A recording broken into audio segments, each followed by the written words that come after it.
Hello future CMS. I am a qualified cost accountant CMA Aditya Prajapati.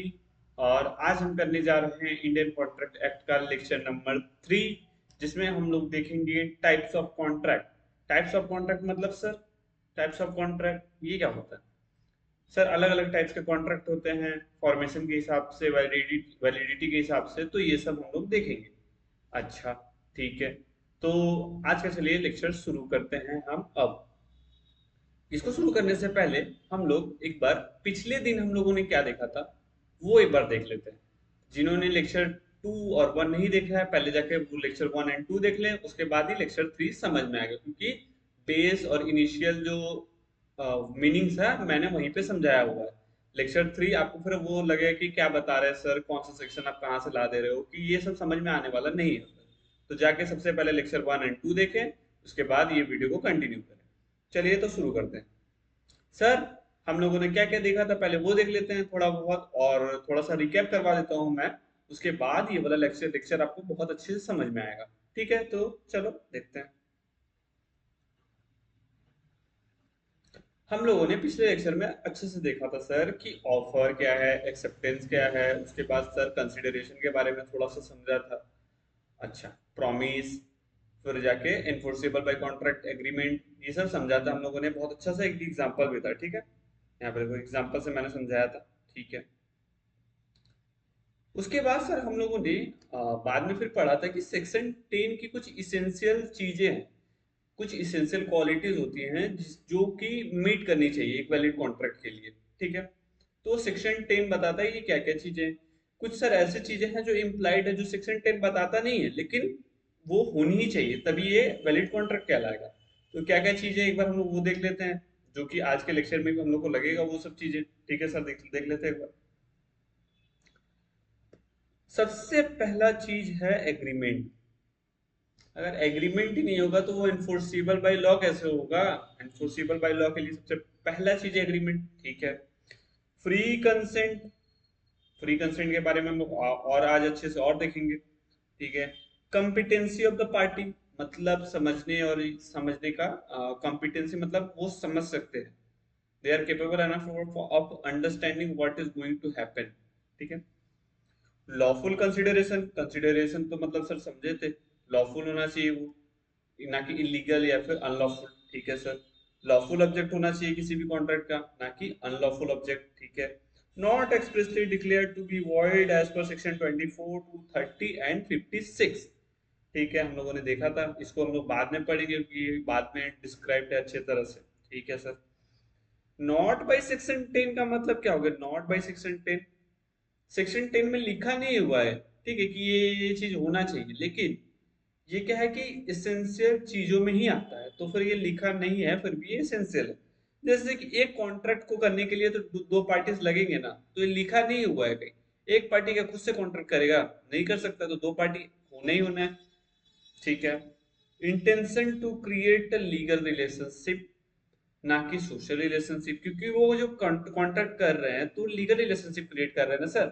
Sir, दोनों एक दूसरे के ऊपर स्यू कर सकते हैं अगर कुछ भी फ्यूचर में मिस हैपनिंग, या फिर कॉन्ट्रैक्ट अगर पूरा नहीं हुआ, तो सर ये कॉन्ट्रैक्ट बोथ पार्टीज को बाइंड कर देगा या बाउंड कर देगा। ठीक है।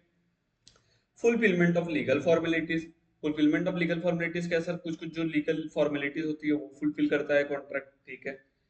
सर्टेनिटी ऑफ मीनिंग, किसी भी चीज का मीनिंग सर्टन होना चाहिए, कि हाँ ये पेन मतलब ये पेन, ना कि कोई और पेन। समझ में आएगा? ठीक है सर। पॉसिबिलिटी ऑफ परफॉर्मेंस, मतलब वो चीज हो सकता है, ना कि ऐसा चीज कि हो ही नहीं सकता, कभी पॉसिबिलिटी ही नहीं है फ्यूचर में, तो वो चीज को, वो चीज सर नहीं, मतलब पॉसिबिलिटी ऑफ परफॉर्मेंस होना चाहिए, जो सेक्शन 10 में बताया नहीं है लेकिन फिर भी होना चाहिए। ठीक है सर, समझ गए? अच्छा, अब हम लोग आज अब करने क्या जा रहे हैं सर? Types of contract. अब टाइप्स ऑफ कॉन्ट्रैक्ट सर कितने टाइप्स के हैं, वो कैसे कैसे करके सर एग्जांपल में हम लोग को समझना है, कैसे नोटिंग करना है, सब एक बार आप बताइएगा तो जरूर बताएंगे। ठीक है, तो चलो शुरू करते हैं आज का लेक्चर। अब आज का जो टॉपिक होगा, आज का जो लेक्चर होगा, आप उसको शुरू कर रहे हैं। ठीक है। आप लोग नोटबुक निकाल लो और नोटबुक पे नोट करो। ठीक है, नोटबुक पे क्या नोट करना है?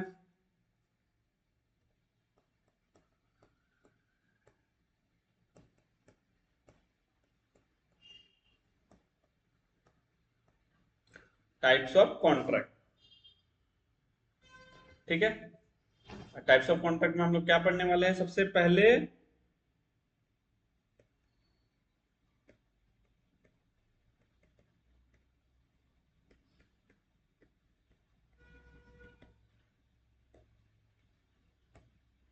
On the basis of validity. On the basis of validity का मतलब क्या हुआ sir? On the basis of validity, तो उसमें सबसे पहला जो आता है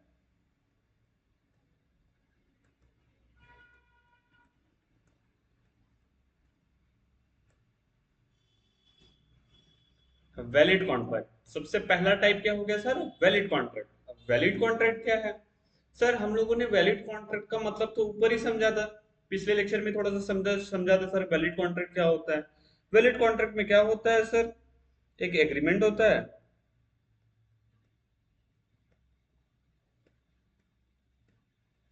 प्लस और क्या होता है?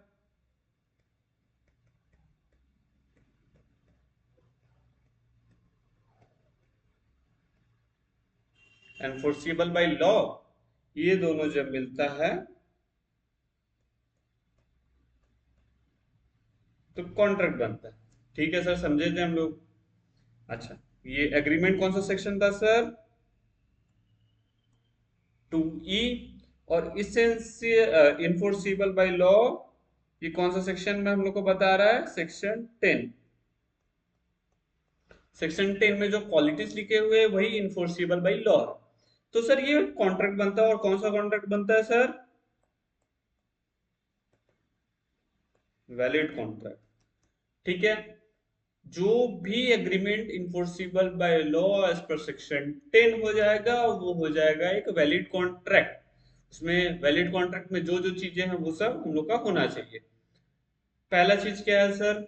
एग्रीमेंट होना चाहिए, ठीक है सर, एग्रीमेंट है। दूसरा चीज क्या है सर? आपका दूसरा चीज क्या था? एक मिनट रुकिए। हाँ, फ्री कंसेंट होना चाहिए, दूसरा फ्री कंसेंट। तीसरा था आपका कॉम्पिटेंसी ऑफ द पार्टीज होना चाहिए, कॉम्पिटेंसी ऑफ द पार्टीज। चौथा क्या सर? लीगल ऑब्जेक्ट होना चाहिए, चौथा लीगल ऑब्जेक्ट। पांचवा सर क्या है? लीगल सॉरी लॉफुल कंसिडरेशन के बाद पांचवा आपका लीगल ऑब्जेक्ट। सिक्स क्या है? Not expressly to be void as per section 2 to 30 and 56। अच्छा, उसके बाद क्या है सर?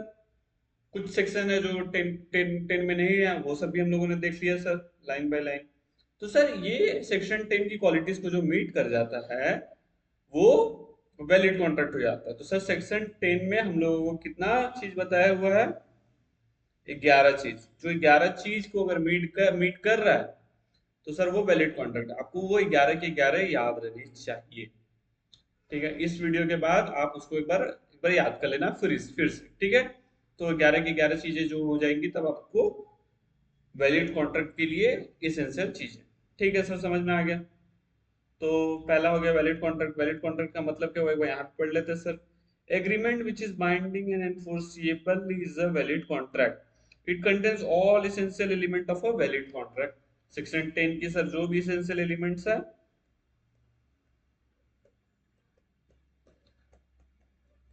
ये इसको वैलिड कॉन्ट्रैक्ट बनाती है। तो सर इतना से समझ में आ गया सर, अच्छा तरह से हम लोग समझ गए सर वैलिड कॉन्ट्रैक्ट क्या है। अच्छा, अब इसके बाद सेकंड नंबर होता है sir void contract. Void contract ये on the basis of validity में ही अब सेकंड नंबर हम लोग का कॉन्ट्रैक्ट है क्या?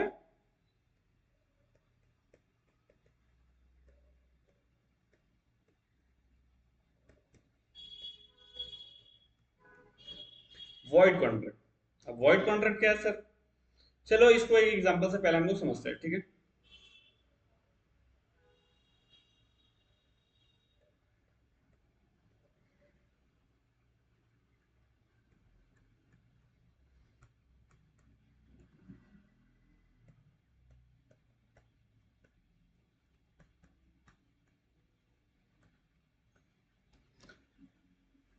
सर ये क्या लिख रहे हो आप यहाँ पे? हम समझ नहीं पाए सर। ये अमन है और यहाँ पे आप लिख रहे हो sir government of West Bengal है।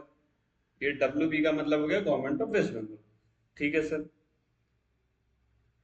अमन क्या किया कि गया गवर्नमेंट ऑफ वेस्ट बंगाल के पास, वेस्ट बंगाल को बोला सर हमको ना 12 मंथ के लिए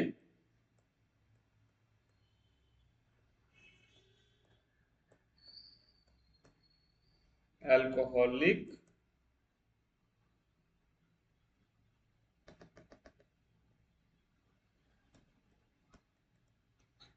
और लाइसेंस चाहिए, ठीक है। अल्कोहलिक लाइसेंस चाहिए सर हम लोग को 12 मंथ के लिए, ठीक है। गवर्नमेंट ने क्या किया, इसको अप्रूव कर दिया।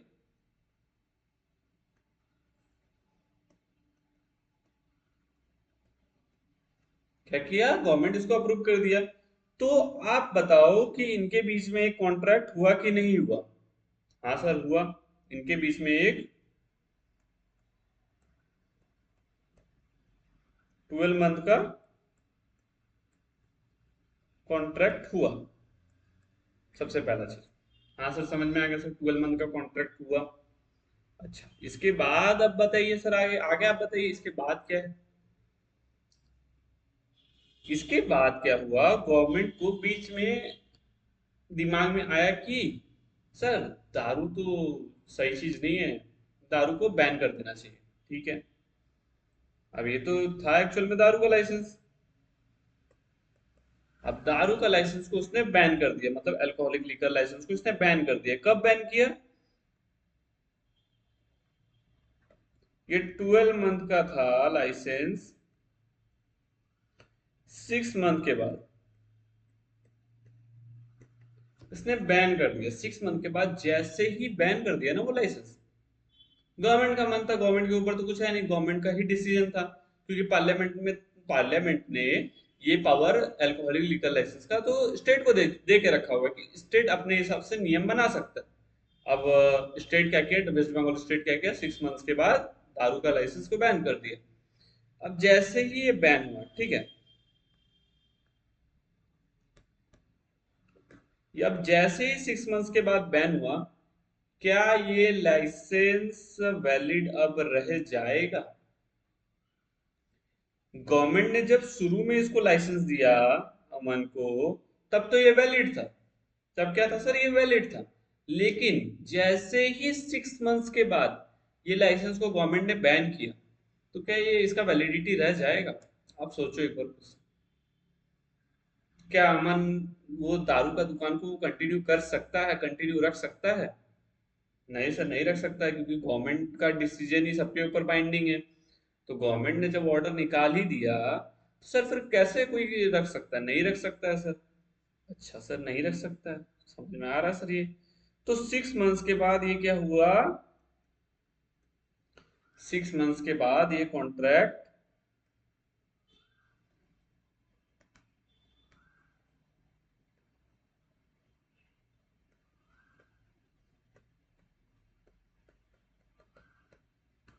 सीज टू बी एग्जिस्ट, मतलब अपने एग्जिस्टेंस से ही खत्म हो गया। तो सर 6 मंथ्स के बाद ये कॉन्ट्रैक्ट अब वैलिड नहीं रहा गवर्नमेंट के बीच, क्योंकि गवर्नमेंट ने पहले परमिशन दे के रखा था, हाँ तुम दारू का दुकान कर सकते हो। लेकिन 6 मंथ्स के बाद क्या हुआ कि इसको गवर्नमेंट ने बैन कर दिया। तो सर अब ये जो कॉन्ट्रैक्ट है वहीं पे ही खत्म हो जाएगा जैसे ही गवर्नमेंट का ऑर्डर आया। तो सर ये समझ में आया आपको एग्जाम्पल। एग्जाम्पल को आप एक बार चाहो तो नोट भी कर लो, ठीक है। तो ये एग्जांपल आपको समझ में आ गया होगा। तो सर चलिए एक बार हम लोग टेक्स्ट पढ़ते हैं, टेक्स्ट में क्या लिखा हुआ है एक बार, ठीक है।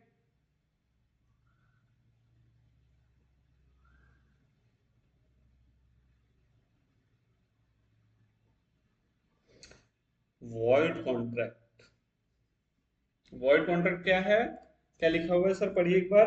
Contract which cease to be enforceable, contract which cease to be enforceable by law,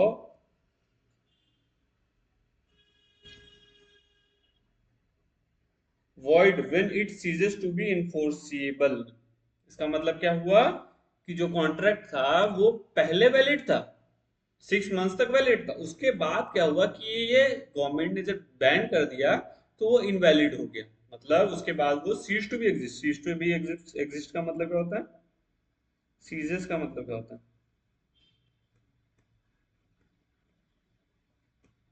खत्म होना, ठीक है। Contract which is which ceases to be enforceable by law, becomes void when it ceases to be enforceable। अब उसको क्या है कि और आगे कंटिन्यू नहीं किया जा सकता है। समझ में आया? समझ में आया कि नहीं समझ में आया? समझ में आया तो लाइक शेयर एंड कमेंट करो ना यार, इस वीडियो देखने से होगा। तो हम लोगों ने पहला देख लिया वैलिड कॉन्ट्रैक्ट और दूसरा देख लिया वॉइड। तो क्या इतना इजी तरह से सर समझाते समझाते हुए हम लोग स्कूल चल जाओगे क्या? तो हम तो सर आराम से हमको समझ में आ जाएगा क्या है। यस सर, ऐसे ही करके हम लोग को समझते समझते हुए जाना है तो हम लोग समझ जाएंगे सर। इजिली एग्जाम में आएगा क्वेश्चन, हम लोग अटेंड भी कर पाएंगे, और क्वेश्चन प्रैक्टिस भी तो अभी हम लोग को करना ही है तो उसमें भी हम लोग देखेंगे। ठीक है, अच्छा सर। तो वैलिड कॉन्ट्रैक्ट का मतलब समझ गए सर। वैलिड कॉन्ट्रैक्ट क्या है? Agreement plus enforceable bye law. ठीक है सर, सेक्शन 10 की क्वालिटीज अगर वो मीट कर रहा है तो वैलिड कॉन्ट्रैक्ट है। वॉइड कॉन्ट्रैक्ट क्या हो गया सर?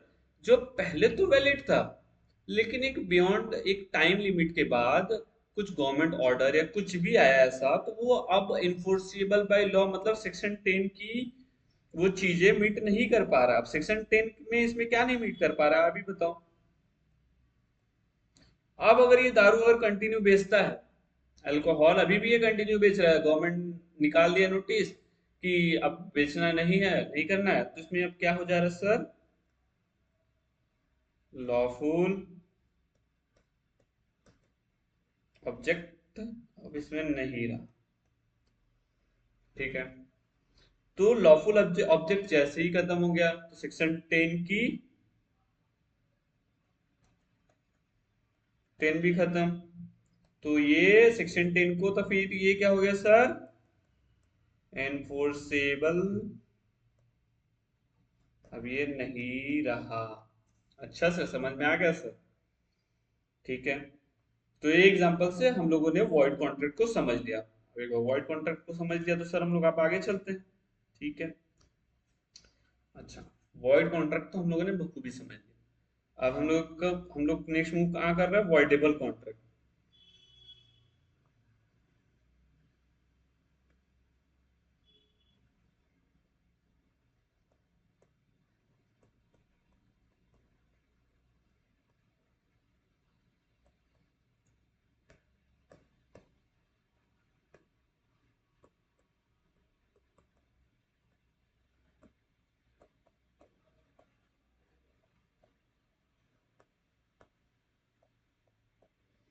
वॉइडेबल कॉन्ट्रैक्ट के ऊपर आ गए सर हम लोग। वॉइडेबल कॉन्ट्रैक्ट का एक अच्छा सा सर एग्जांपल दीजिए ना, जो हम लोग को सर कनेक्ट कर जाए और सर हम लोग भी उसको उसको समझ जाए। वॉइडेबल कॉन्ट्रैक्ट एग्जांपल, ठीक है, वॉइडेबल कॉन्ट्रैक्ट एग्जांपल दे रहा है। वॉइडेबल कॉन्ट्रैक्ट में कुछ इसेंशियल चीजें होती हैं जिसको हम लोग को देखना होता है। जैसे वैलिड कॉन्ट्रैक्ट हम लोगों ने समझा, वॉइड कॉन्ट्रैक्ट समझा, वैसे ही एक वॉइडेबल कॉन्ट्रैक्ट हम लोग एग्जांपल से समझते हैं। ठीक है,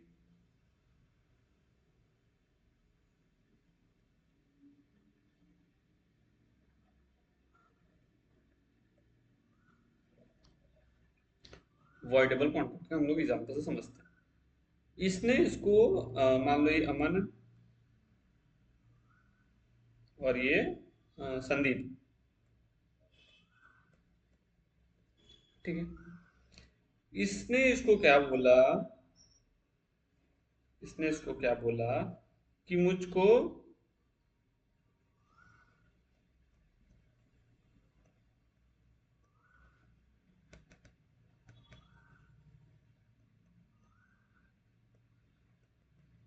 1000 kg राइस चाहिए।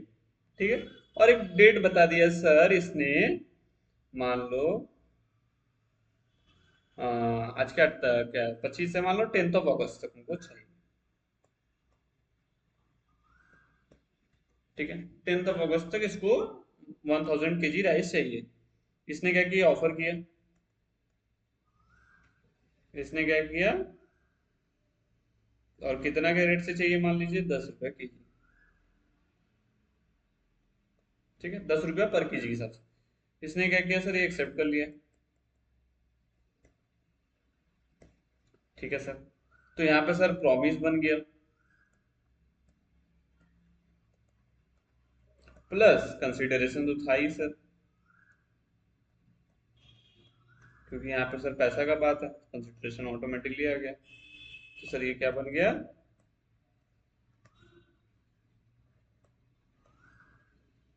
एग्रीमेंट, ठीक है। तो सर एग्रीमेंट बन गया था, प्लस इन्फोर्सेबल बाय लॉ भी था, क्योंकि दो पार्टी थे, लॉफुल कंसिडरेशन, लॉफुल ऑब्जेक्ट, उसके बाद कॉम्पिटेंसी ऑफ द पार्टी, दोनों समझ भी पा रहे हैं।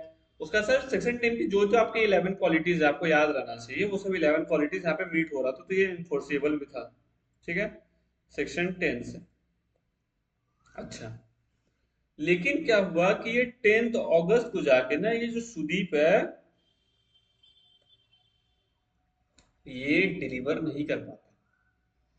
ये बोला तो था 10 अगस्त तक कि ये डिलीवर कर देगा, लेकिन ये डिलीवर नहीं कर पाता है। कैसे नहीं डिलीवर कर पाता है? या फिर कोई शॉर्टेज वार्टेज की वजह से कुछ प्रॉब्लम हो जाता है जिससे सर ये डिलीवर नहीं कर पाता। अच्छा, ये डिलीवर जब नहीं कर पाता है तो ये कॉन्ट्रैक्ट जो है, अब कॉन्ट्रैक्ट तो बन चुका था, क्योंकि ये परफॉर्मेंस भी फ्यूचर में भी होने होने वाला था और कंसिडरेशन भी फ्यूचर में मिलने वाला था। लेकिन अब क्या है कि सर ये कॉन्ट्रैक्ट को एग्जीक्यूट नहीं करा पाया। अब एग्जीक्यूट जब नहीं करा पाया संदीप, तो सर ये कॉन्ट्रैक्ट हो गया वॉइडेबल कॉन्ट्रैक्ट। वॉइडेबल कॉन्ट्रैक्ट का मतलब क्या होता है सर, कि वो कॉन्ट्रैक्ट जो होता लेकिन अब नहीं हो पा रहा है, तो सर ये ऑप्शन ऑफ द पार्टी हो जाता है। ऑप्शन ऑफ द पार्टी क्या होता है सर, एक बार इसको हम लोग टेक्स्ट पढ़ते हैं, उसके बाद यहाँ पे एग्जांपल में आगे सर समझते हैं, ठीक है। एक बार टेक्स्ट पढ़ते हैं। Agreement which is enforceable by law, हम लोग एक एग्जांपल में क्या था सर कि एग्रीमेंट जो था वो इन्फोर्सिबल बाय लॉ था। इन्फोर्सिबल बाय लॉ का मतलब क्या था सर, कि राइस 10 अगस्त को डिलीवर होंगे और पैसा भी मिलेगा, ठीक है सर, वो कॉन्ट्रैक्ट बना था। At the option of the one or more parties, ठीक है, thereto, but not at the option of the other or others is voidable contract. इसका मतलब क्या हो गया सर, जो अमन के एंड से, अमन सॉरी सर, यहाँ पे कौन, हाँ यहाँ पे भी अमन है, तो अमन के एंड से कंसिडरेशन जाने वाला था और सुदीप के एंड से राइस 1000 kg आने वाला था। लेकिन सर ये कॉन्ट्रैक्ट नहीं हो पाया ना, कॉन्ट्रैक्ट तो था, लेकिन ये क्या हो गया सर, सीज टू एग्जिस्ट। मतलब सीज टू एग्जिस्ट नहीं सर, मतलब आपका क्या हो गया यहाँ पे, एनफोर्सिबल बाय लॉ था लेकिन eight the option of the party हो गया। अब चाहे तो ये अमन सुदीप के ऊपर स्यू भी कर सकता है,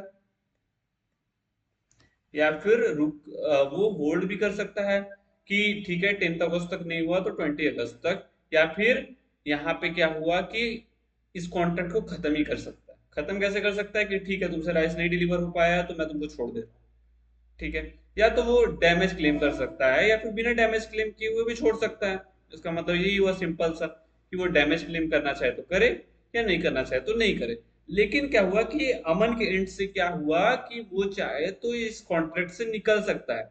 कैसे निकल पा रहा है कि सर ये जो सुदीप है ये अपना ऑब्लिगेशन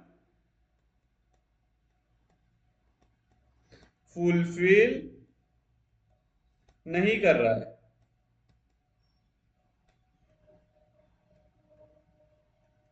समझ में आया सर आपको? जो अमन था उसका ऑब्लिगेशन क्या था, उसका ऑब्लिगेशन था पैसा देना, लेकिन जो सुदीप था उसका ऑब्लिगेशन क्या था कि राइस देना। लेकिन सुदीप तो अपना ऑब्लिगेशन को फुलफिल नहीं कर पाया, तो सर ये अमन के हाथ में ये राइट आ गया। राइट किसके हाथ में आ गया सर, अमन के हाथ में, कि वो चाहे तो ये कॉन्ट्रैक्ट से वो निकल सकता है। उसी को बोला जाता है सर वॉइडेबल कॉन्ट्रैक्ट। तो इसको अच्छा से अगर हम लोग एक बार फिर समझे पढ़े तो देखो आपको समझ में आ जाएगा। Agreement which is enforceable by law, enforceable by law था, सेक्शन 10 की सारी क्वालिटीज मीट कर रही थी, हाँ सर मीट कर रही थी, ठीक है।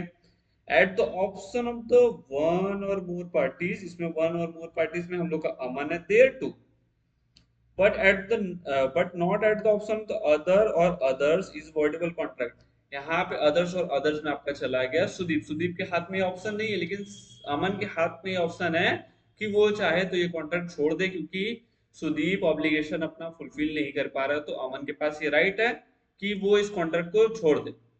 ठीक है सर, समझ में आ गया? Following are the situations where contract is voidable. अब कौन कौन सी सिचुएशन है सर ये वॉइडेबल होने का, क्या क्या सिचुएशन है सर?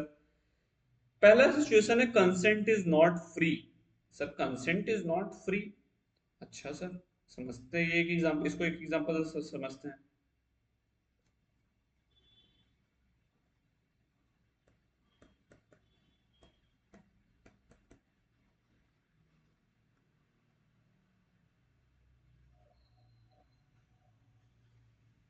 सर ये जो 1000 kg राइस था ना, वही एग्जाम्पल को हम लोग कैरी कर रहे हैं। ठीक है। तो जो ये कैरेक्टर को भी ला देते हैं। ठीक है। जो अमन है ना, अमन 1000 kg राइस सुदीप को बोल रहा है कि तुमको डिलीवर करना होगा, और बंदूक के नोक पे बोल रहा है कि मुझको 10th अगस्त को चाहिए तो चाहिए। ठीक है। तो सर यहाँ पे क्या कंसेंट, अब सुदीप के सर के ऊपर जब बंदूक आया तो सर क्या कंसेंट फ्री था? वो क्या बोलेगा सर? जैसे ही बंदूक को देखा, ये क्या बोला सर? यस। तुरंत भाई बंदूक के नोक पे तो सब यस बोल देगा। ठीक है। तो सर क्या फ्री कंसेंट, मतलब वो अपनी स्वेत इच्छा से सर वो कंसेंट दे पाया क्या सर? जो कंसेंट था वो क्या फ्री था? नहीं था। क्योंकि सर उसमें क्या इन्वॉल्व हो गया आपका?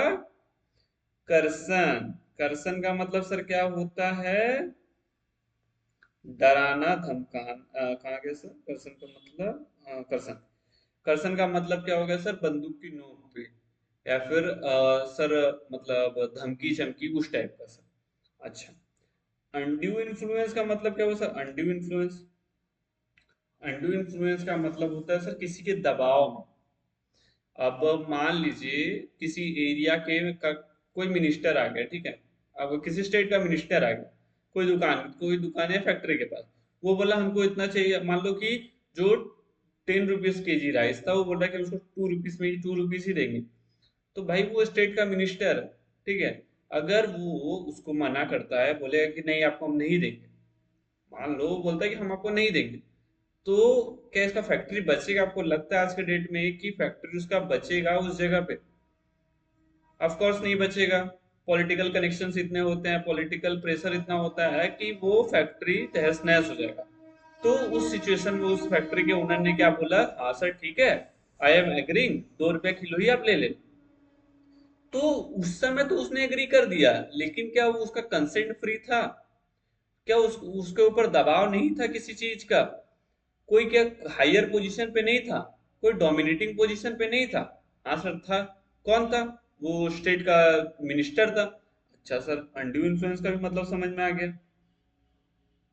समझ गया सर अनड्यू इन्फ्लुएंस का मतलब भी। अच्छा, मिस रिप्रेजेंटेशन, और अब है एक और फ्रॉड।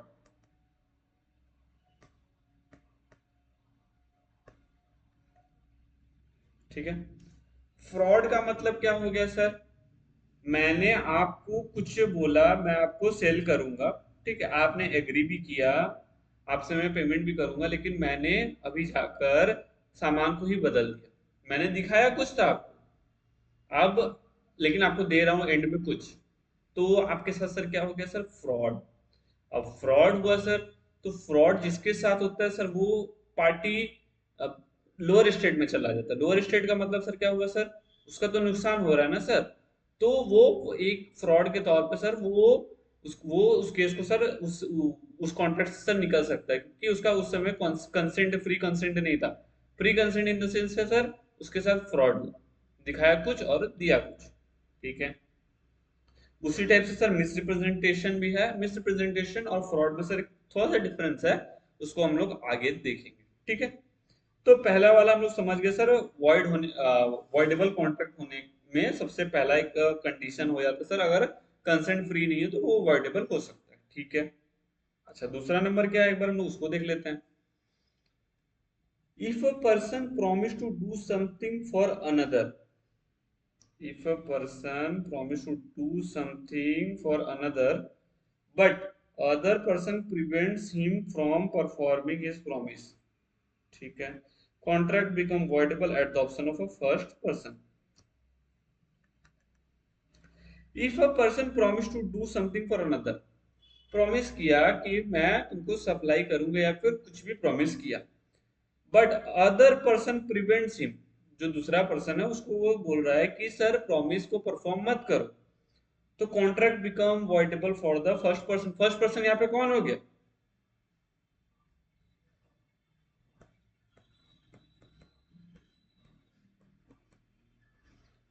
ये इसने बोला कि मैं कुछ करूंगा, ठीक है।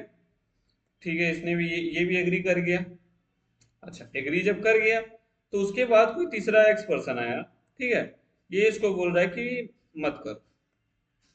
तो सर इस अब जब ये नहीं कर रहा है, ये पर्सन जब नहीं कर रहा है कुछ, तो सर ये क्या कर सकता है क्या? ये क्या करेगा? कुछ नहीं करेगा। तो सर इसके हैंड पे क्या हो गया सर?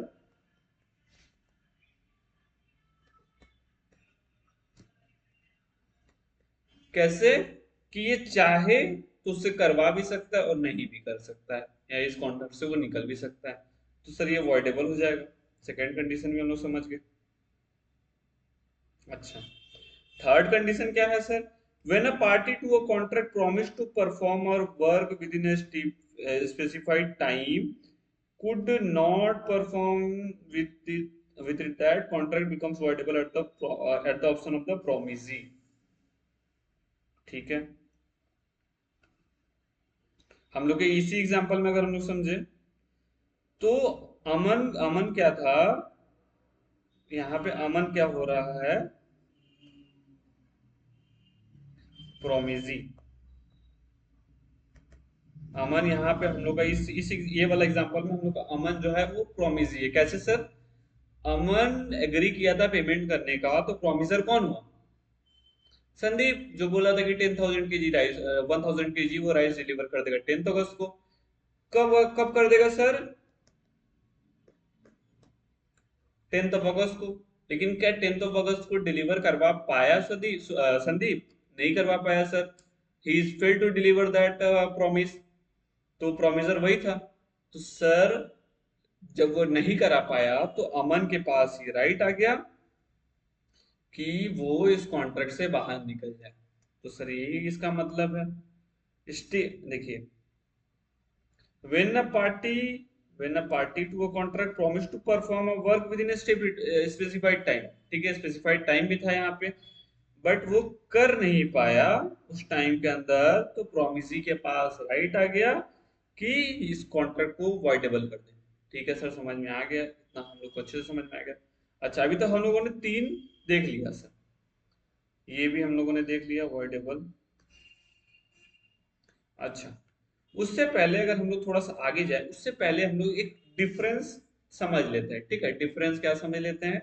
तो डिफरेंस हम लोग एक बार देख लेते हैं। Difference between void contract and voidable contract, इसका डिफरेंस क्या है? ठीक है, देखते हैं डिफरेंस। जो वॉइड कॉन्ट्रैक्ट होता है ना, वो सीज टू बी इनफोर्सिबल, मतलब अब इसको इनफोर्सिबल नहीं बना सकता है लॉ। क्यों नहीं बना सकता है? क्योंकि अब ये सेक्शन 10 की क्वालिटीज को ये फुलफिल नहीं कर पा रहा है। सेक्शन 10 में जो जो इसेंशियल क्वालिटीज है उसको फुलफिल नहीं कर पा रहा है, तो वो हो जाता है वॉइड कॉन्ट्रैक्ट, जो हम लोगों ने ऊपर भी पढ़ा। ठीक है, लेकिन वॉइडेबल कॉन्ट्रैक्ट क्या होता है sir? An agreement which is enforceable by law. ठीक है, at the option of the one or more of the parties thereto, but not at the option of the other or others, is a voidable contract। मतलब एक के पास ये right आता रहता है कि वो चाहे तो इस कॉन्ट्रैक्ट को वॉइड कर सकता है। ठीक है सर, समझ में आ गया? अच्छा, एनफोर्सिबिलिटी का बात अगर हम लोग करते हैं, एनफोर्सिबिलिटी का बात, तो वॉइड कॉन्ट्रैक्ट क्या एनफोर्सिबल हो सकता है कभी? क्योंकि नहीं हो सकता, क्योंकि इसमें सेक्शन 10 समाप्त। सेक्शन 10 का क्वालिटी ही नहीं मीट कर रहा, तो इन्फोर्सिबिलिटी आ ही नहीं सकता कभी। ठीक है, it is enforceable only eight the option of the aggrieved party and not at the option of other party. इसका मतलब क्या? एग्रीव्ड पार्टी मतलब क्या हो गया सर? जिसके साथ गलत हुआ।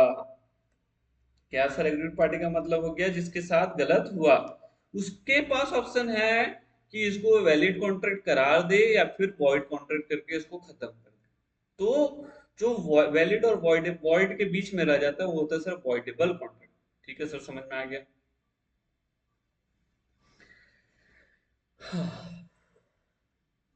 अच्छा सर, समझ में आ गया इतना? ठीक है, तो आगे देखते हैं हम लोग। आगे क्या सर? कॉज। कॉज क्या होता है सर किसी भी चीज का? सर ये कॉज क्या होता है? ये क्यों हो गया? कॉज क्या है, रीजन क्या है? लॉ चेंज हो जाना। जब लॉ में ही चेंजेस आ गया, वेस्ट बंगाल गवर्नमेंट क्या किया, दारू जो लीगल था, खुलेआम बिक रहा था, जिसके पास लाइसेंस था, उसी को अब ये क्या कर दिया सर, बैंड कर दिया। अब जैसे ही बैंड किया, उसी पल ये खत्म खेल, टाटा बाय बाय। लेकिन यहाँ पे क्या sir, a contract becomes a voidable contract if consent of the party is not free.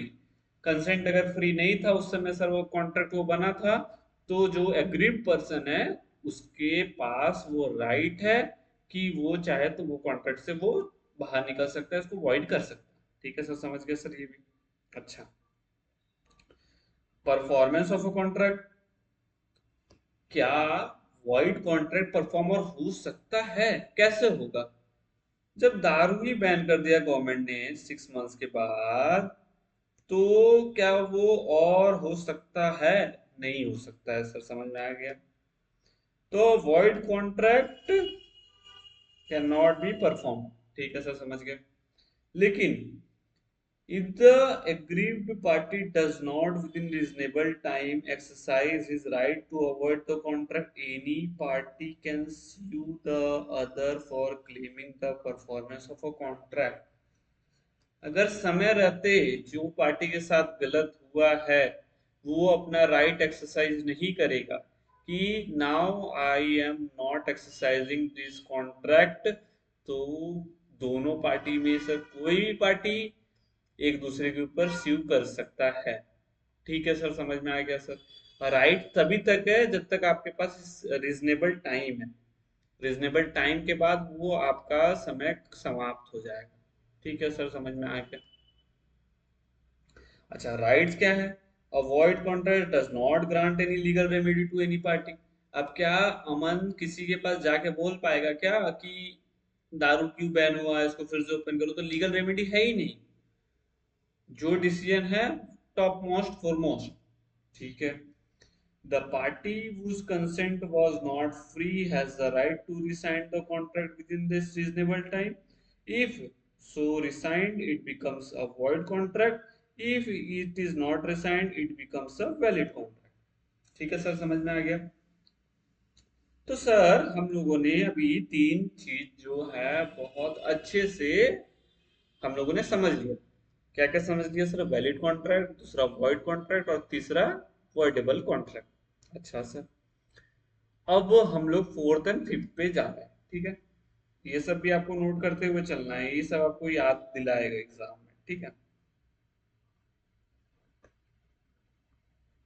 अच्छा, उसके बाद का कौन सा कॉन्ट्रैक्ट है? Legal contract.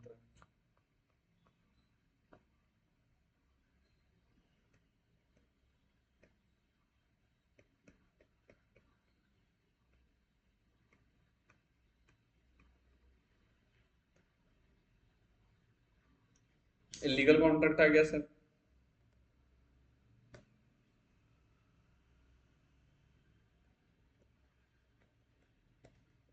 इलीगल कॉन्ट्रैक्ट क्या हुआ? इलीगल कॉन्ट्रैक्ट क्या हुआ? इलीगल कॉन्ट्रैक्ट की हम लोग पहले डेफिनेशन देखते हैं। इलीगल कॉन्ट्रैक्ट क्या है?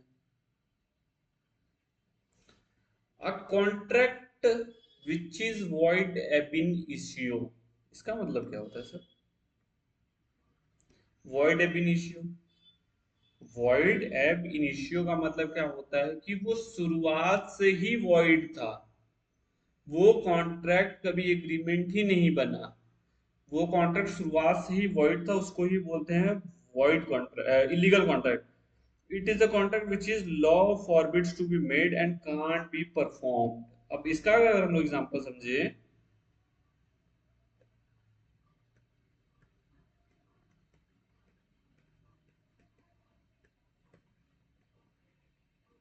ये इसको क्या ऑफर कर रहा है?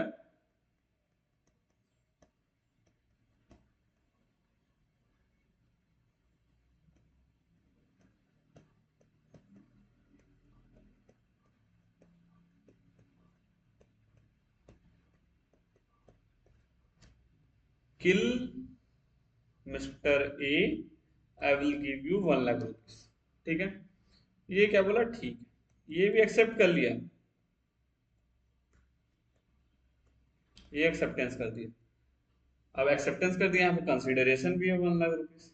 ठीक है, ये एक्सेप्टेंस में ये इसको क्या दे रहा है sir, something in return, mister A का लॉस। क्या दे रहा है सर, मिस्टर ए का लॉस, इसका खेल खत्म।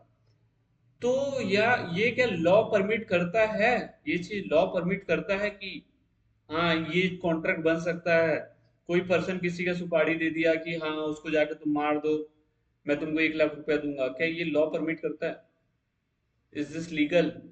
नहीं, ऑफ कोर्स नहीं है सर, ये लीगल नहीं है किसी भी तौर से। तो सर ये जो लीगल नहीं है जब, तो ये क्या हो गया sir,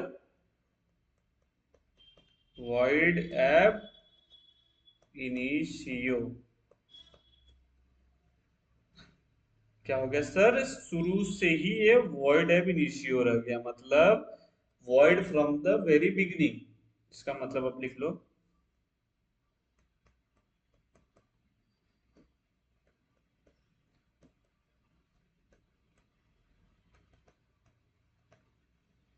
void from the beginning.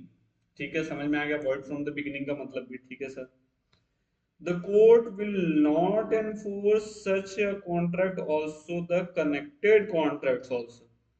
समझ में आ गया सर, कोर्ट कैसे, ये क्या लीगल है? किसी को किसी के लिए जान से मरवा देना ये किसी भी तरह से लीगल नहीं है ना। तो ठीक है सर, समझ में आ गया। All illegal agreements are void, but all void agreements are not necessary to be illegal।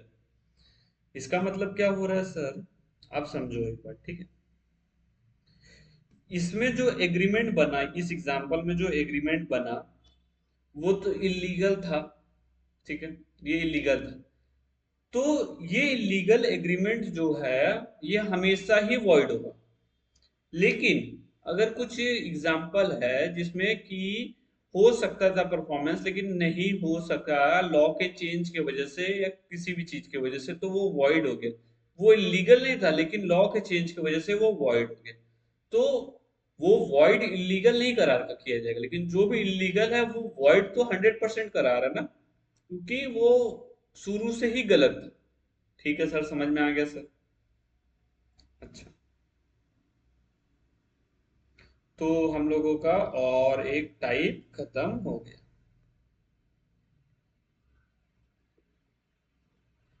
Illegal contract में हम लोग फर्क पढ़ लिए। ठीक है सर, अब हम लोग आगे पढ़ते हैं। Difference between void agreement and illegal agreement का मतलब, void agreement and illegal agreement का मतलब हम लोग देखते हैं, इसका मतलब क्या होता है। ठीक है, पढ़ते हैं। बेसिस क्या है, स्कोप पहला, a void agreement is not necessarily to be illegal, जो अभी हम लोगों ने समझा। वॉइड एग्रीमेंट कोई जरूरी नहीं है कि वो इलीगल है तभी वो वॉइड हुआ, लॉ के चेंजेस के वजह से, कुछ परफॉर्मेंस की वजह से वो वॉइड हो गया। ठीक है, लेकिन एक illegal agreement is always void, वो शुरू से ही वॉइड था। ठीक है सर, समझ में आ गया सर। अच्छा, नेचर क्या है, नॉट फॉरबिडन अंडर लॉ, मतलब कानून के नजर में कोई गलत नहीं, लेकिन यहाँ क्या है सर, फॉरबिडन अंडर लॉ है। ठीक है, पनिशमेंट क्या, parties are not liable for any punishment under this law, void हो गया। ठीक है, रूल्स के चेंज की वजह से हुआ। लेकिन इसमें क्या है, parties to illegal agreement are liable for punishment.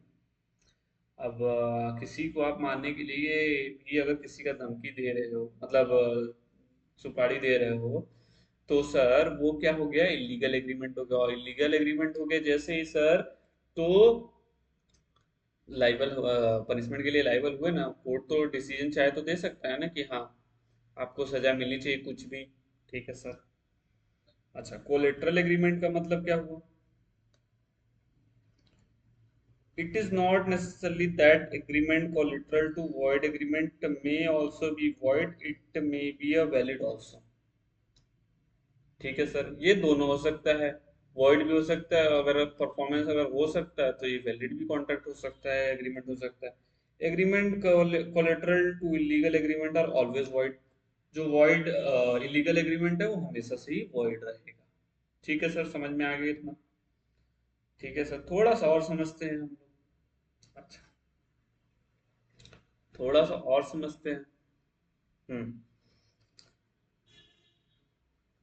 देखो, अगर वीडियोस पसंद आ रही हैं तो कमेंट मुझको चाहिए।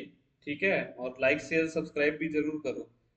तभी तो मुझको भी मेरे को भी मोटिवेशन रहेगा, हाँ, कि बच्चे समझ रहे हैं, इसको फैला रहे हैं, देख रहे हैं, तभी तो मुझको भी मोटिवेशन रहेगा कि हाँ, इस तरह के और वीडियो बनाने चाहिए। मैं और भी आप लोगों को गाइडेंस प्रोवाइड करूंगा, तो उसको ये सब वीडियो आप शेयर करोगे तभी तो मेरे को भी मोटिवेशन रहेगा ना। तो आप लोग इसको शेयर करो। अच्छा, अनइन्फोर्सेबल कॉन्ट्रैक्ट का मतलब क्या होता है? अनइन्फोर्सेबल कॉन्ट्रैक्ट, तो इसके बारे में बताइए। अनइन्फोर्सेबल contract, where a contract is good in substance but because of some technical defect, that is absence in writing, barred by limitation, one or both parties cannot sue upon it. Unenforceable contract का मतलब होता है कि contract जो है वो ठीक तो है, ठीक है, कॉन्ट्रैक्ट जो है वो ठीक तो है, लेकिन कुछ टेक्निकल डिफेक्ट्स आ जा रहे हैं। डिफेक्ट्स कैसे हो जा रहे हैं सर? जो कॉन्ट्रैक्ट हुआ ना, वो स्पोकन रह गया, वो एग्रीमेंट बना ही नहीं। एग्रीमेंट बना नहीं इन द सेंस क्या है कि वो रिटन कॉन्ट्रैक्ट बना नहीं। अब जब रिटन कॉन्ट्रैक्ट नहीं बना तो क्या आप कोर्ट में जाके बोल सकते हो कि हाँ, वो उसने बोला था कि सर मेरे लिए वो करेगा, मैंने भी उसको पैसा दिया, मैंने भी उससे सामान लिया? आप बता पाओगे? रिटन में नहीं है कुछ भी तो। आज के डेट में आप लोगों ने बहुत सारे केसेस देखे होंगे कि लड़का लड़की भाग गए, फिर कोई मुकर गया, लड़का मुकर गया, लड़की मुकर गया, तो बाद में क्या हो गया? क्योंकि वो रिटन नहीं था ना। बाद में तो कोई भी बोल सकता है ना कुछ भी, क्योंकि जब तक कोई चीज रिटर्न नहीं है तब तो उसका कोई वैल्यू नहीं है आपकी जिंदगी में, इतना याद रखना। जो भी चीज हो, आपको हमेशा रिटर्न में ही लेना। ठीक है, हाँ सर, समझ गए सर। तो फ्यूचर में जाके तो कोई किसी के ऊपर सू नहीं कर पा रहा है ना। मैंने आपको बोला, एक एग्जांपल कैसे समझते हैं, मैंने आपको बोला 10,000 रुपीज अभी रख लो, मेरे को ये 10 मिनट डिलीवर कर देना। बस ये मैंने बोला, 10,000 रुपीज दे तो दिए, लेकिन क्या ये एनफोर्सेबल हुआ? नहीं हुआ, क्योंकि राइटिंग में नहीं था। अब मैं कोर्ट में जाऊंगा, मैं आपको नहीं बोल सकता हूँ कि सर इसने मुझे पैसे नहीं दिए, झूठ झूठ बोल रहा है मेरे ऊपर और उल्टा इल्जाम लगा रहा है, मैंने 10,000 रुपये इसके ले लिए। बोल सकता हूँ ना भाई? तो वो हमेशा होना चाहिए क्या? रिटन फॉर्मेट में। रिटन फॉर्मेट सबसे मेन चीज क्या है सर? Written format. ठीक है सर, समझ गए?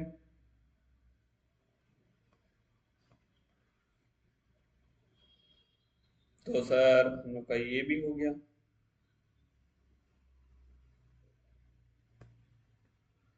अनएनफोर्सेबल। ठीक है सर। अच्छा, अब हम लोग एक्सप्रेस कॉन्ट्रैक्ट का अब सर हम लोग का जो वो ये सर हम लोग का ये था ना, वैलिडिटी के हिसाब से 5, वैलिडिटी के हिसाब से 5, उसमें सर हम लोगों ने एक वैलिड देख लिया था, वॉइड देख लिया, वॉइडेबल देख लिया, इलीगल देख लिया, 5 नंबर में था अनएनफोर्सेबल।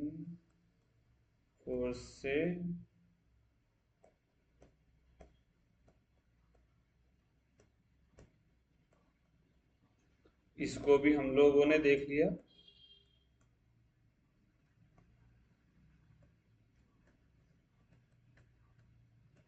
रेफर फ्रॉम टेक्स्ट जो लिखा हुआ है वहीं से हम लोगों ने देख लिया। ठीक है, अच्छा सर।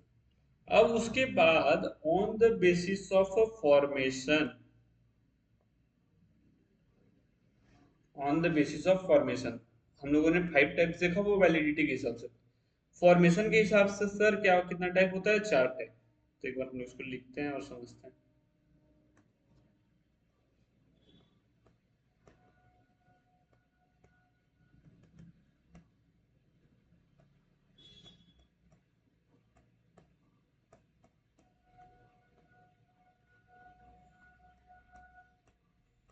कितना टाइप है? 4 टाइप। पहला क्या है sir?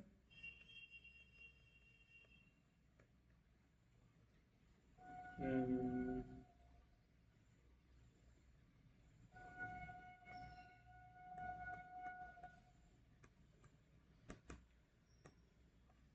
Express contract. Express contract क्या होगा सर? एक्सप्रेस कॉन्ट्रैक्ट हम लोग कॉन्ट्रैक्ट दो ही तरीका से कर सकते हैं सर, आइदर स्पोकन और रिटन। दो ही तरीका से सर हम लोग कॉन्ट्रैक्ट कर सकते हैं, आइदर स्पोकन और आइदर रिटन। तो इसी को सर हम लोग बोलते हैं एक्सप्रेस कॉन्ट्रैक्ट। हम लोग कॉन्ट्रैक्ट को दो ही तरीका से कर सकते हैं। फॉर्मेशन कैसे हो सकता है किसी भी चीज का? फॉर्मेशन का मतलब क्या हो सकता है? उसका उत्पत्ति। उत्पत्ति कैसे होगा सर कि हम लोग चाहे तो उसको रिटन में लिख कर सकते हैं, या फिर हम लोग स्पोकन भी कर सकते हैं, क्योंकि कॉन्ट्रैक्ट स्पोकन भी हो सकता है। तो वही चीज लिखा हुआ है सर, देख लीजिए। If terms is expressed by words in or in writing, it is an express contract। ठीक है, राइटिंग में हो या फिर आपका वर्ड स्पोकन, दोनों दोनों को सर एक्सप्रेस कॉन्ट्रैक्ट हम लोग बोलते हैं। ठीक है सर। अच्छा, इम्प्लाइड कॉन्ट्रैक्ट उसके बाद। ठीक है सर, आज हम लोग का टाइप्स ऑफ कॉन्ट्रैक्ट देखते हैं, खत्म हो जाएगा। ठीक है सर, टाइप्स ऑफ कॉन्ट्रैक्ट खत्म हो जाएगा। उसके बाद क्या है सर? Implied contract. पहला हम लोगों ने ये तो समझ लिया। सेकंड नंबर हम लोग का क्या है?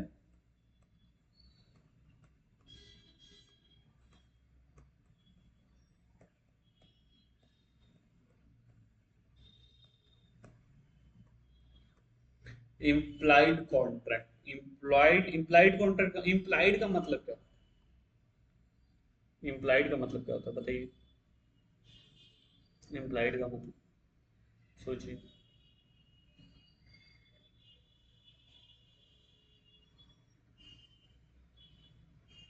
सोच लिया? ठीक है, चलो तो देखते हैं इम्प्लाइड कॉन्ट्रैक्ट का मतलब क्या होता है। इम्प्लाइड कॉन्ट्रैक्ट का मतलब होता है वो एक्शन से, वो एक्शन से उसको बता रहा है कि ये कॉन्ट्रैक्ट होना चाहिए। एक बार हम लोग रिटन टेक्स्ट क्या लिखा है उसको एक बार देखते हैं। देखिए, इट कॉन्ट्रास्ट कम्स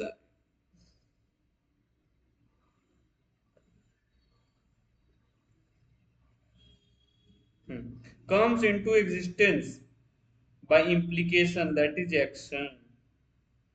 एक्शन से उसका पता चल रहा है कि वो कॉन्ट्रैक्ट होना चाहिए, कंडक्ट ऑफ द पार्टीज या फिर course of dealing between them. तो पहला क्या हो रहा है? Conduct of the parties. दूसरा क्या है? और तीसरा क्या है?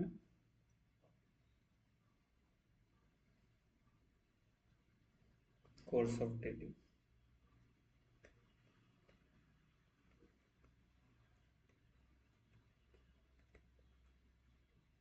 अच्छा sir, conduct of the parties का मतलब क्या हुआ? Conduct of the parties, conduct of the parties का मतलब क्या हुआ?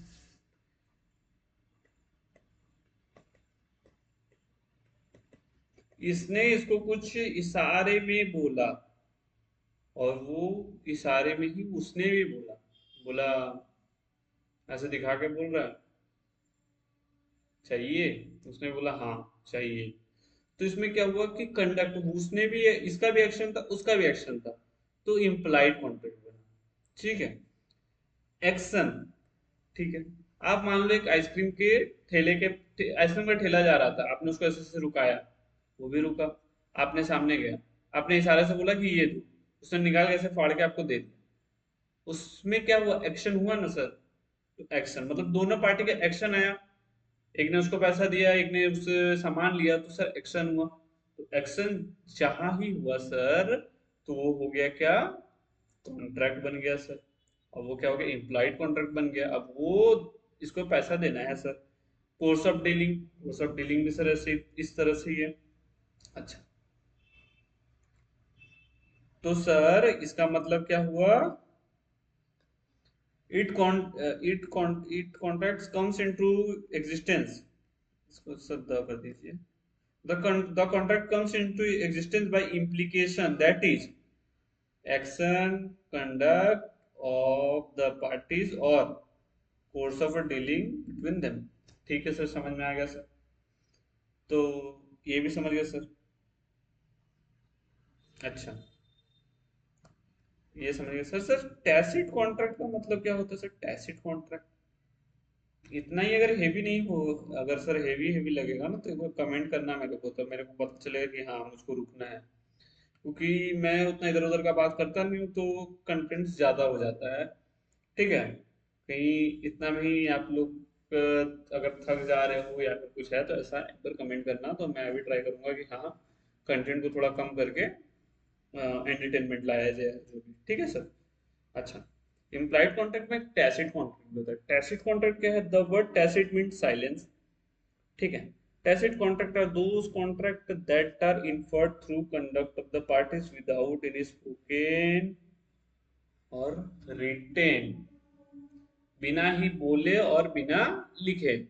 अब ऐसा कि कौन सा कॉन्ट्रैक्ट बन रहा है सर? ऐसा कौन सा कॉन्ट्रैक्ट बन रहा है आप बताओ एक बार, बिना बोले और बिना लिखे सर? ऐसा कौन सा कॉन्ट्रैक्ट बन रहा है? वही आइसक्रीम वाला अगर एग्जांपल मैं आपको देता हूँ, एक आइसक्रीम का सर वो ठेला लेके जा रहा था, आपने ऐसे ऐसे करके रुकाया, वो रुका, आपने उसको इशारे में बता दिया कि ये चाहिए, तो उसने वो निकाल के दे दिया, आपने उसको पैसा दे दिया।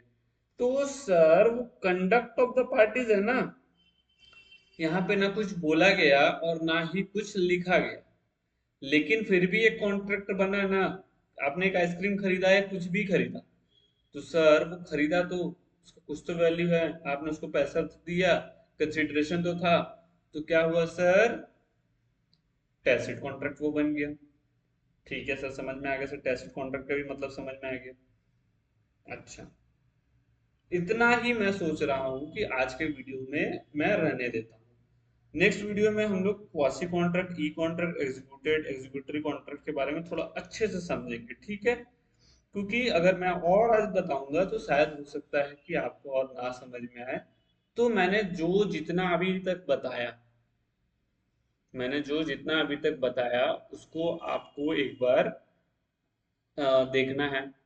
अगर ये नोट्स चाहिए तो सर आप एक बार नीचे दिया है जो जो नीचे नंबर बार बार मूव हो रहा है सर, उसको कांटेक्ट करो एक बार। मुझको भी तो पता चले कि हाँ सर की नोट्स का दरकार है किसी को सर, तो मैं उसको दे दूँ नोट्स। ठीक है।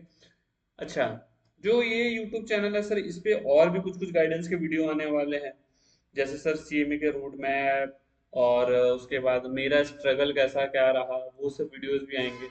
तो आपको सर वो सब भी जो जिसको ज़रूरत लगता है आपको उसको भी ले जाके देना है।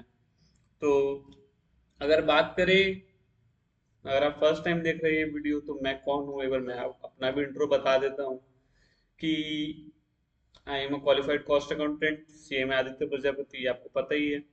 मैं कहाँ काम करता हूँ, अगर ये आपको नहीं पता है तो मैं बता देता हूँ। ठीक है।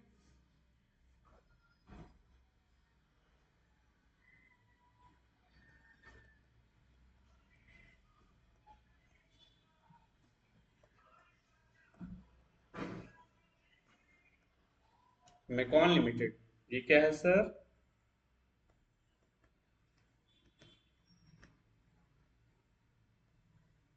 अच्छा, पीएसयू में आप काम करते हो? यस, मैं पीएसयू में काम करता हूँ। अच्छा सर, फाइनेंस में काम कर फाइनेंस फाइनेंस डिपार्टमेंट में मैं काम करता हूँ। ठीक है, फाइनेंस डिपार्टमेंट में मेरा रोल है एज अभी मैनेजमेंट ट्रेनी ज्वाइन हुआ है 1 ईयर, जैसे और 4 5 मंथ्स बचे हुए हैं उसके बाद एज असिस्टेंट मैनेजर मैं पोस्टेड हो जाऊंगा। ठीक है, अभी मैं फिलहाल कहाँ हूँ तो मैं बता दूँ सर, रांची में। ठीक है, रांची में पोस्टेड हूँ। अच्छा सर, समझ में आ गया सर। आपका सीटीसी क्या है सर? सीए में क्वालिफाई तो किए थे, एक बार बता दीजिए सर सीटीसी। ये मेरे स्ट्रगल वाले माय जर्नी जो होगा उस वीडियो में आप लोगों को मैं उसमें बताऊंगा। ठीक है, उस वीडियो में बताऊंगा। अगर अभी आपको इतना सब जो जो मैंने बताया वो सब समझ में अगर आया, टाइप्स ऑफ कॉन्ट्रैक्ट में जो जो मैंने बताया, ठीक है। अभी हम लोगों ने क्या और एक कॉन्ट्रैक्ट देख लिया सर, इम्प्लॉयड भी देख लिया। अगर इतना तक आप लोगों को सर समझ में आया है तो like share and subscribe and share it with your all CMA friends who is doing CMA foundation, so मेरा भी ये रीच बढ़ेगा और उनके कमेंट्स और उनके नीड को देखकर सर मेरा भी मोटिवेशन हाई होगा। तो चलते हैं, इस वीडियो को यहीं पे एंड करते हैं, मिलते हैं नेक्स्ट वीडियो में और नए नए टॉपिक्स के साथ। तो चलिए, बाय बाय।